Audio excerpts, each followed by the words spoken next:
Kitetsé l'histoire. Nous avons vu dans le Shiur les trois sujets qui sont l'un à côté de l'autre, ça s'appelle Smuchim, l'un à côté de l'autre, d'une belle captive qu'un homme veut épouser à cause de sa beauté. Ensuite, deuxième sujet, quand un homme il a deux femmes, l'une qu'il aime, une qu'il déteste. Et troisième sujet, quand il a un enfant dévoyé et rebelle. Il y a dans l'histoire de David, cet homme extraordinaire dont on a déjà exprimé de façon extraordinaire, mais un petit peu sa grandeur. Là, on va développer encore un autre point. Dans son histoire, il y a eu un moment dramatique où son propre fils, Absalom, le poursuivait pour le tuer. Et à ce sujet-là, David a fait un mise-mort. Mise-mort les David.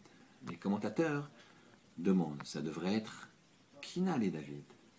Ça devrait être une kina, c'est-à-dire une lamentation. Pas un mise-mort, pas un chant de joie. Une kina, une lamentation, un poème triste.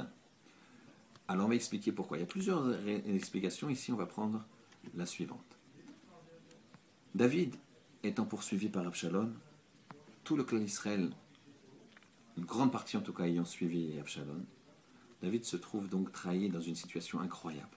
Un fils qui veut tuer son père. À ce moment-là, David a une idée. Et il veut appliquer cette idée qui est quoi?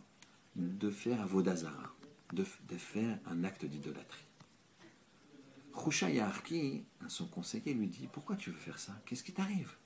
Il dit, non, ne t'en fais pas, moi je veux faire Avodazara, mais dans mon cœur, je veux servir Hachem. Il n'y a pas de problème. Mais je veux faire Avodazara, pourquoi? Parce que les gens, ils disent, je les entends dire, David, ce grand sadique, cet homme tellement proche d'Akadosh Baruch Hu, regarde comment il finit, regarde, poursuivi par son fils, abandonné par tous. Son propre fils veut le tuer. Voilà comment un serviteur est aidé par son maître, d'un air de dire à Kadosh Baruch Hu, qu'est-ce qu'il a fait? C'est le machal qu'une fois l'ami du roi, à la table du roi, fait tomber un plat, il salit un petit peu la nappe.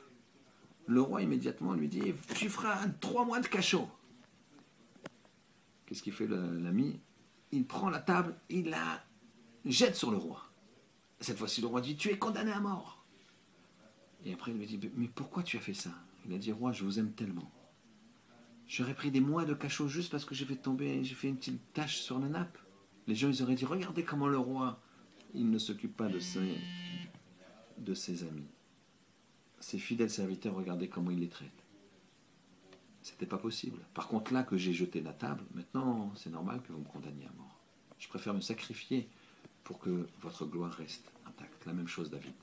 Il préférait se sacrifier et faire Avodazara et que son nom soit banni de tout le monde et que les gens disent, ah, ben voilà, il faisait semblant.